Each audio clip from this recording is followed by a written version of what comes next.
जलवायु परिवर्तन हो, मौसम की मार हो, ये कई टर्म्स हम सालों से सुनते आ रहे हैं। सर भी कह रहे हैं कि हर साल ये पारा बढ़ता जा रहा है, लेकिन हम ढीठ हैं सर।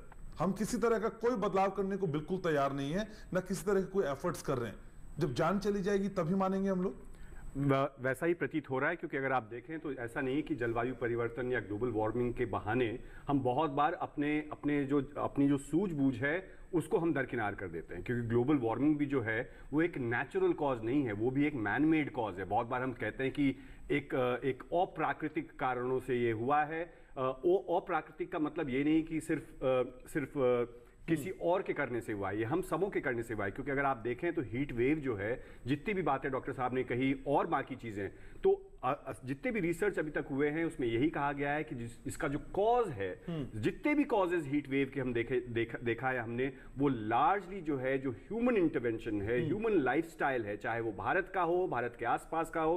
क्योंकि हम कहते हैं कि हमारे पूरे के पूरे इलाके में, पूरे के पूरे धरती में जो है वो वार्मिंग हो रहा है। उसका इंपैक्ट अलग अलग एरियाज में अलग अलग होगा। हीट वेव जो है, जैसे कि आपने बताया कि देहरादून का जो टेम्परेचर होगा वो अलग होगा, लंदन का टेम्परेचर जो वो है वो अलग होगा, और दिल्ली का टेम्परेचर वो अलग होगा। लेकिन वो समझ बनानी बहुत आवश्यक है कि ये हीट वेव ऐसा नहीं है कि एकाएक आया है और इतना अचंभा होने की आवश्यकता है। हमने बहुत मेहनत करके हम हीट वेव को आमंत्रित किया है हमने, और हम इसको एक रेगुलर एक फेनोमेना बना दिया है हमने। अब ये ऐसा मानना बहुत आवश्यक है कि ये पिछले साल अगर हीट वेव आया, इस साल तो बहुत सारे रिकॉर्ड टूटे, और कोई भरोसा नहीं है कि अगले साल हो सकता है कितने और सालों का रिकॉर्ड टूटे। तो अगर हीट वेव एक नई रियलिटी है, एक न्यू फेनोमेना है, उसको सबसे पहले एक्सेप्ट करना, और साथ ही साथ तर्क संगत, एक सिस्टेमिक, एक कॉम्प्रिहेंसिव, एक कलेक्टिव एक प्लान बनाना, चाहे वो इंडिविजुअल लेवल पे हो कि मैं अपने हीट वेव को कैसे कॉम्बैट करूं, कैसे अडैप्ट करूं, कैसे मिटिगेट करूं।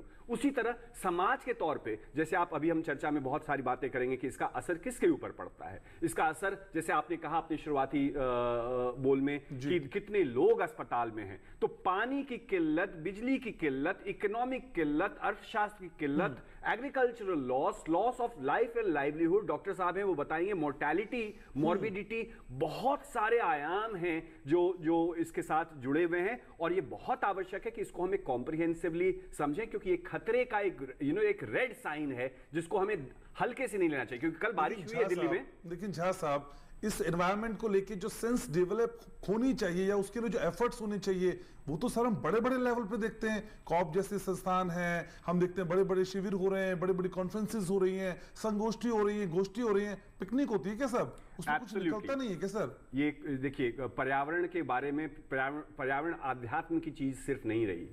आप आध्यात्मिक तौर पे एक सोशल गैदरिंग, एक कॉफी समोसा पार्टी बन के रह गया है। बहुत सारी चर्चाएं, पहले हम कहते थे कि ऐसा होगा या ऐसा होने वाला है, किसी जगह पे होगा। आप पर्यावरण जो है, आज गर्मी आपको खुद महसूस हो रही है, वायु प्रदूषण आपको खुद महसूस हो रहा है। थियोरेटिकली हम बात नहीं कर रहे हैं कि इसके कारण समुद्र का असर बढ़ेगा। अभी आप ड्राउट हो या फ्लैश फ्लड हो, पिछले एक हफ्ते में आप देखिए सिक्किम में क्या हाल हुआ है। सही बात है। आप देखिए कि लद्दाख में जो है जून में जो है बर्फबारी हुई है, कश्मीर और बहुत सारे इलाकों में। तो क्लाइमेट चेंज एक डिस्टेंट रियलिटी नहीं है, क्लाइमेट चेंज एक एकेडमिक डिस्कशन नहीं है, एक आध्यात्म की चीज नहीं है। और सिर्फ कॉन्फ्रेंस करने से या फेसबुक इंस्टाग्राम पे आप सोचेंगे कि आप पेड़ लगा लेंगे और पर्यावरण को बचा लेंगे, तो ये सॉल्यूशन नहीं है। चाहे वो इंडिविजुअल हो, समाज हो, गैर सरकारी संस्थान हो, या फिर सरकार भी हो, सरकार की भी जिम्मेदारी बहुत ज्यादा बनती है, सरकारों की जिम्मेदारी बहुत ज्यादा बनती है कि हम कैसे एक देश को, एक समाज को इसके लिए प्रिपेयर करें और इसको कम करें आगे आने वाले वर्षों में।